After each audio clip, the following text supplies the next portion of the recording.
আপনি জানেন কি, শুধু ভারতেই নয়, সারা বিশ্বের বিভিন্ন দেশে ছড়িয়ে আছে রহস্যে ঘেরা শিব মন্দির। আজ জেনে নিন ভারতের বাইরে অবস্থিত ৫টি অলৌকিক ও বিখ্যাত শিব মন্দিরের কথা। ৫ নম্বর মন্দিরটা তো জানলে অবাক হবেন, এতটাই রহস্যময়। এক কৈলাস পর্বত, তিব্বত। মাউন্ট ক্যালাশ, তিবেট। এই পর্বতকেই শিবের আবাস বলা হয়। আশ্চর্যজনকভাবে আজ পর্যন্ত কেউ এই পর্বতের শিখরে উঠতে পারেনি। বৈজ্ঞানিকরাও জানেন না কেন দেহ ভেঙে পড়ে এখানকার পর্যটকদের। ২.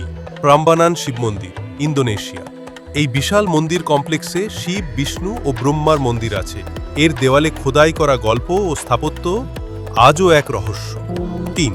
গুপ্তেশ্বর মহাদেব, নেপাল। দুখারার গভীর গুহার মধ্যে অবস্থিত এই মন্দির এক অলৌকিক স্থান।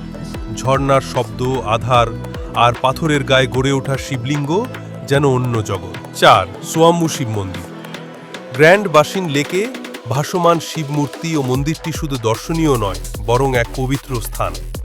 এখানে শিবরাত্রি উপলক্ষে লক্ষাধিক ভক্ত আসেন। ৫. থিরুকেতীশ্বরম মন্দির, তিরুকেতীশ্বরম। বিশ্বাস করা হয় রাম রাবণের যুদ্ধের সময় এই মন্দিরে রাবণ পূজা করতেন। এটি দক্ষিণ এশিয়ার অন্যতম প্রাচীন শিব মন্দির।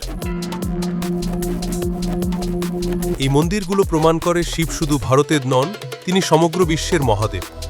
কোন মন্দিরটি আপনাকে সবচেয়ে বেশি আকর্ষণ করল জানাতে ভুলবেন না কমেন্টে। আমাদের পেজ সিক্রেট জোন বাংলাকে ফলো, লাইক করতে ভুলবেন না। ধন্যবাদ।